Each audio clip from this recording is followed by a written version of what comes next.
Cap round म्हणजे नेमकं काय असतं, स्पॉट राऊंड काय असतं, ILS लेवल राऊंड काय असतं, या पूर्ण ऍडमिशन प्रक्रियेमध्ये कॉलेजला बुक कसं करतात, नेक्स्ट राऊंडला कसं जातात, या गोष्टींबद्दल विद्यार्थ्यांना आणि पालकांना काहीच ठाऊक नसतं, कारण त्यांच्यासाठी सगळ्या प्रोसेस या नवीन असतात.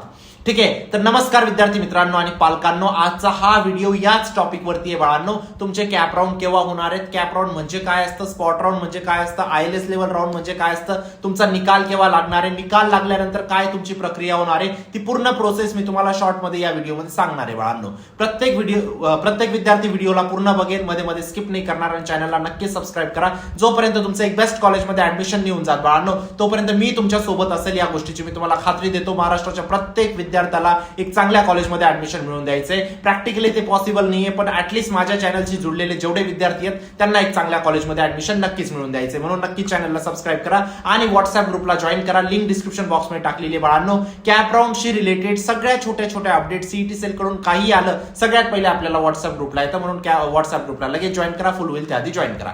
बघूया आता आपण कॅप राऊंड बद्दल बाळांनो. सगळ्यात पहिले आपल्याला जाणून घेणं गरजेचं आहे की आता निकाल केव्हा लागणार आहे. याच्याबद्दल मी ऑलरेडी विश्लेषण दिलेलं आहे मागच्या व्हिडिओमध्ये, मी तुम्हाला इन शॉर्ट सांगतो बाळांनो. ठीक आहे, पीसीबीची आन्सर की खूप आधी आलेली आहे, अजूनपर्यंत पीसीबीचा निकाल आलेला नाहीये. दरवर्षीचा ट्रेंड मी तुम्हाला सांगतो, दर 15 दिवसात, म्हणजे तुम्ही जेव्हा तुमचा आन्सर की येते, फायनल आन्सर की. ठीक आहे, फायनल आन्सर की म्हणजे काय असते बाळांनो, बोनस मार्क्स जेव्हा येतात ती तुमची फायनल आन्सर की कन्सिडर होते. आता पीसीबी ग्रुपचे बोनस मार्क्स, पीसीबी ग्रुपची फायनल आन्सर की खूप आधी आलेली आहे बाळांनो. त्याच्यानंतर 15 दिवसात पीसीबी ग्रुपचा निकाल लागायला हवा होता, अजूनपर्यंत पीसीबी ग्रुपचा सुद्धा निकाल लागलेला नाहीये. आपण पीसीबी ग्रुपच्या अटेम्प्ट 1 चा निकाल एक्सपेक्ट करतोय 5 ते 10 जूनच्या दरम्यान.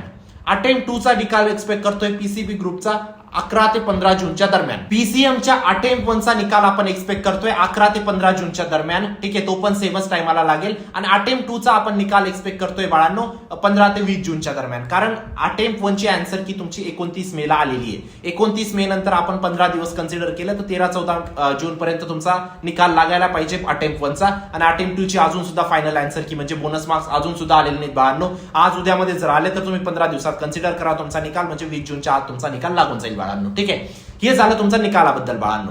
आता जसा तुमचा 20 जूनला निकाल लागेल त्यानंतरची प्रोसेस काय असणार आहे त्याबद्दल सगळ्या गोष्टी बोलूया आपण. पण त्याआधी एक महत्वाची गोष्ट, महाराष्ट्राची नंबर 1 पर्सनल काउन्सिलिंगची बॅच लॉन्च केलेली आहे बाळांनो. लिंक डिस्क्रिप्शन बॉक्समध्ये टाकलेली आहे. जरी तुमचे कमी मार्क असतील तरी तुम्हाला एक बेस्ट कॉलेजमध्ये, टॉप टियर कॉलेजमध्ये CS IT पॉसिबल आहे, या गोष्टीची मी तुम्हाला खात्री देऊ इच्छितो बाळांनो. तुम्ही लास्ट इयरचे निकाल बघू शकतात. असे खूप सारे विद्यार्थी होते ज्यांचे खूप कमी पर्सेंटाईल होते, तरी ते आज महाराष्ट्राच्या नंबर 1 कॉलेजेसमध्ये शिकताय बाळांनो. का रे बाळांनो? फक्त एकच गोष्ट व्यवस्थित केली, व्यवस्थित काउन्सिलिंग केली, व्यवस्थित कॉलेज लिस्ट बनवली, काउन्सिलर कडून कॉलेज लिस्ट बनवून घेतली. ठीक आहे, व्यवस्थित ऍडमिशन प्रोसेसला समजलं, व्यवस्थित कॉलेज बुक करणं, नेक्स्ट राऊंडला जाणं, कॅप राऊंड व्यवस्थित खेळले, स्पॉट राऊंड व्यवस्थित खेळले, ILS राऊंड व्यवस्थित खेळले आणि प्रत्येक गोष्टीला व्यवस्थित करून कमी मार्कांना सुद्धा ते चांगल्या कॉलेजमध्ये गेले बाळांनो. ठीक आहे, आणि अशी खूप सारे विद्यार्थी होते ज्यांचे खूप जास्त मार्क होते, खूप चांगले पर्सेंटाईल होते, तरी ते थर्ड क्लास कॉलेजेसमध्ये. का माहितीये? फक्त एकच गोष्ट चुकीची गेली, प्रत्येक गोष्ट स्वतःहून करायला गेले. कॅप राऊंड बी स्वतः भरायचे, कॉलेज लिस्ट पण स्वतः बनवायची, डॉक्युमेंटेशन पण स्वतः करायचे. तुम्हाला 350 कॉलेजेसचं नॉलेज आहे का महाराष्ट्रातलं? असेल तर स्वतः करा. तुम्हाला सगळं डॉक्युमेंट कुठं ओरिजिनल द्यायचे, कुठं डुप्लिकेट द्यायचे, सगळ्या गोष्टी माहिती आहेत का? माहिती असेल तर स्वतः करा. तुम्हाला माहिती आहे का cap round, spot round, ILS ला कसं खेळायचं असतं? माहिती असेल तर स्वतः करा. नसेल माहिती तर काउन्सिलिंगची हेल्प घ्या बाळांनो. तुम्हाला जिथून काउन्सिलिंग करायची तिथून करा, पण करून घ्या. ठीक आहे, काउन्सिलिंगची लिंक डिस्क्रिप्शन बॉक्समध्ये टाकलेली आहे बाळांनो. डॉक्युमेंटेशन पासून तर fee, scholarships, cap round, spot round, ILS प्रत्येक गोष्ट कव्हर्ड असते. स्कॉलरशिप बाळांनो, भरपूर असे विद्यार्थी होते ज्यांची 2-3 लाख रुपये वर्षाची फीज होती, आपण 0 केली त्या फीजला. का माहितीये? खूप तोप नाही मारला आपण, त्यांना फक्त योग्य माहिती दिली की ह्या स्कॉलरशिपला अप्लाय कर, ह्या स्कॉलरशिपला अप्लाय कर, त्याची फीज 0 झाली बाळांनो. ठीक आहे, काउन्सिलिंग तुम्हाला खूप काही जगा वेगळं नाही करत बाळांनो. काउन्सिलिंग तुम्ही ज्या गोष्टींना अनअवेअर असतात, ज्या गोष्टी तुम्हाला माहिती नसतात, त्या गोष्टी तुमच्यापर्यंत पोहोचवणं, कॉलेजेसची लिस्ट व्यवस्थित बनवणं, हेच काउन्सिलिंग असतं बाळांनो. एक पर्सनल काउन्सिलर तुमच्यासाठी अपॉइंट होतो, नेहमी तुमच्यासाठी अवेलेबल असतात बाळांनो. कधी तुम्ही त्यांना कॉल करा, मेसेज करा, 10 लोकांचे सल्ले घ्यायची गरज राहत नाही. ठीक आहे, तुमच्या आयुष्याचा प्रश्न, इथं योग्य निर्णय घ्या बाळांनो. लिंक डिस्क्रिप्शन बॉक्समध्ये टाकलेली आहे. मी सांगतो, जर आता जे डिसिजन घेणार ते तुम्हाला 4 वर्षांनी, पुढचे 20 वर्ष कामात येणार आहे. या गोष्टीला लक्षात ठेवा. काही अडचण असेल या व्हॉट्सअप नंबरवरती तुम्ही नक्कीच विचारू शकतात.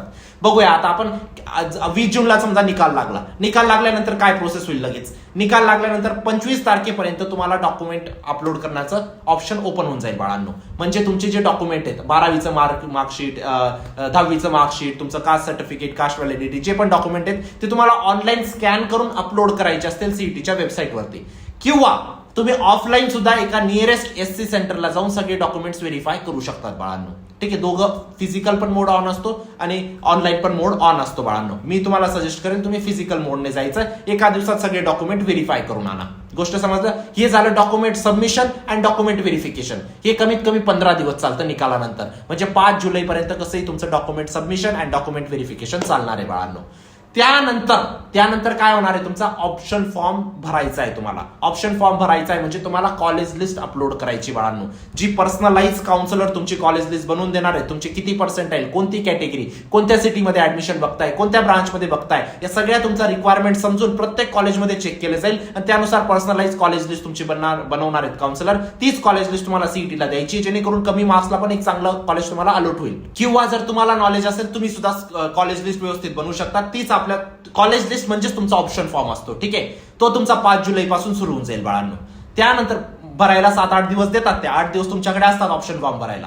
त्यानंतर 10 दिवसात म्हणजे तुम्ही समजा 15 जुलैला तुमचा कॅप राऊंड 1चा अलॉटमेंट लागून जाईल. म्हणजे कॅप तुम्ही जी लिस्ट दिली होती त्याच्यामधलं तुम्हाला कोणतं कॉलेज लागलं हे तुम्हाला केव्हा समजेल, कॅप राऊंड 1ला. आता जे कॉलेज तुम्हाला 15 जुलैला लागलं ते तुम्हाला ठेवायचंय का, बुक करायचंय का? बुक करायचं असेल तर तुम्हाला टोकन अमाऊंट देऊन तुम्हाला ते कॉलेज बुक करावं लागतं. कॉलेजला जाऊन 1000 रुपयाची तुम्हाला सीट ऍक्सेप्टन्स फीस द्यावी लागते. ठीक आहे, हे तुम्हाला कॉलेज बुक करणं झालं. ती प्रोसेस कशी असते त्या सगळ्या गोष्टी सांगितल्या जातील तुम्हाला व्यवस्थित काउन्सिलर द्वारा.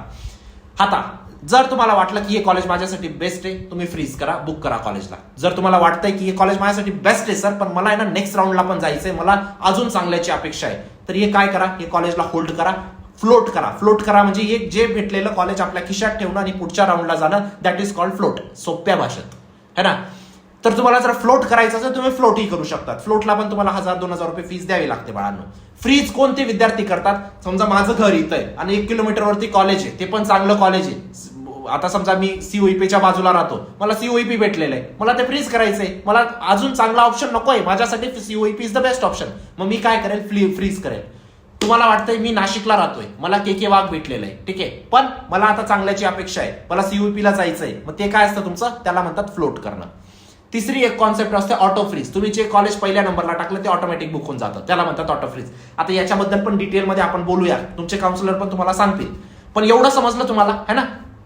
आता कॅप राऊंड 1 15 जुलैला लागून जाईल. 10 दिवसानंतर तुमचे कॅप राऊंड 2-3 लागून जातील बाळांनो. 15 जुलै, 25 जुलैला कॅप राऊंड 2 लागून जाईल, 5 ऑगस्टला तुमचा कॅप राऊंड 3 लागून जाईल. 5-10 ऑगस्ट पर्यंत सुद्धा तुमचे राऊंड चालू शकतात. ठीक आहे, डेट्स इकडे तिकडे होऊ शकतात. मी तुम्हाला एक अप्रॉक्सिमेशन सांगितलं. त्यानंतर 15-20 दिवस चालतात तुमचे स्पॉट राऊंड बाळांनो. स्पॉट राऊंड म्हणजे काय असतं, जे कॅप राऊंड मध्ये उरलेले सीट्स असतात ते जातात स्पॉटमध्ये. ठीक आहे, स्पॉटचा कट ऑफ खूप कमी होऊन जातो, कारण स्पॉटला फिजिकली तिथं प्रेझेंट व्हावं लागतं, जे कॉलेज तुम्हाला पाहिजे. ठीक आहे, एका दिवशी 10 कॉलेजेसचे स्पॉट राऊंड असतात, म्हणून लकीली तुम्ही तिथं गेले आणि तिथं तुमच्या कॅटेगरीचं कोणी चालेल नसलं तर तुमचं लगेच तिथं ऍडमिशन होऊन जाईल, है ना. म्हणून स्पॉटचे कट ऑफ एवढे लो असतात. ठीक आहे, स्पॉट समजलं, इन शॉर्ट थोडंसं समजलं. खूप जास्त गोष्टी सांगायला गेलो तो अजून कन्फ्युज होऊन जाणार, थोडं समजून घ्यायचं आहे आपल्याला. त्यानंतर ILS राऊंड म्हणजे काय असतं बाळांनो, इन्स्टिट्यूटच्या सीट्स असतात, तिथं गव्हर्नमेंटचा काही सहभाग नसतो. इन्स्टिट्यूट काय सांगतं, 100 सीट्स आहेत ना माझ्या कॉलेजमध्ये, 90 सीट्स मी कॅप राऊंड मध्ये टाकतोय, 10 ज्या सीट्स असतील ते माझ्या पद्धतीने मी ऍडमिशन घेईल. त्याच्यामध्ये पण इन्स्टिट्यूट काय लावून देतं, कट ऑफ लावून देतं. पण त्याची फीस तुमची 2x किंवा 3x असते बाळांनो. जर ओपनची फीस 1 लाख रुपये असेल तर तुमची 2 लाख किंवा 3 लाख होऊन जाते प्रतिवर्षाची. SC ST OBC काहीच तिथं कन्सेशन नाही, तुम्हाला लमसम अमाऊंट भरावी लागते. गोष्ट समजते. दिस इज बेसिकली ILS राऊंड. थोड्या गोष्टी समजल्या, मला माहिती आहे 100% गोष्टी येतं, 10% समजल्या. माझा हे व्हिडिओ बनवण्याचा तात्पर्य फक्त तुम्हाला 10% गोष्टी समजवणं होतं बाळांनो. पूर्ण प्रोसेसमध्ये सगळ्या गोष्टी समजतील, है ना. आता जर कमी मार्क आले असते बाळांनो, खचून जाऊ नका, अजून सुद्धा तुम्ही बेस्ट कॉलेजमध्ये जाणार जर तुम्ही योग्य काउन्सिलिंग मध्ये एनरोल केलं. कुठं पण एनरोल करा काउन्सिलिंगसाठी, तुम्हाला जे बेस्ट वाटत असेल ना, ज्यांच्यावर विश्वास असेल त्याच्यावर एनरोल करा, पण काउन्सिलिंग करून घ्या बाळांनो. ठीक आहे, कारण तुम्ही 2-3 हजारकडे बघणार, 2-3 हजार साठी तुमचे 15-20 लाख रुपये वाचू शकतात, या गोष्टीला समजून घ्या. ठीक आहे, जर तुम्हाला आमची काउन्सिलिंग एनरोल करायची असेल, लिंक डिस्क्रिप्शन बॉक्समध्ये टाकलेली, लगेच एनरोल करा. लवकरात लवकर आपण बॅच क्लोज होतोय बाळांनो. जसं एनरोल करणार 24 ते 48 तासात तुम्हाला पर्सनल काउन्सिलर सुद्धा अलॉट होऊन जातील. चला, चॅनलला सबस्क्राईब करा. भेटूया नंतरच्या व्हिडिओमध्ये. तोपर्यंत बाय, टेक केअर, थँक्यू.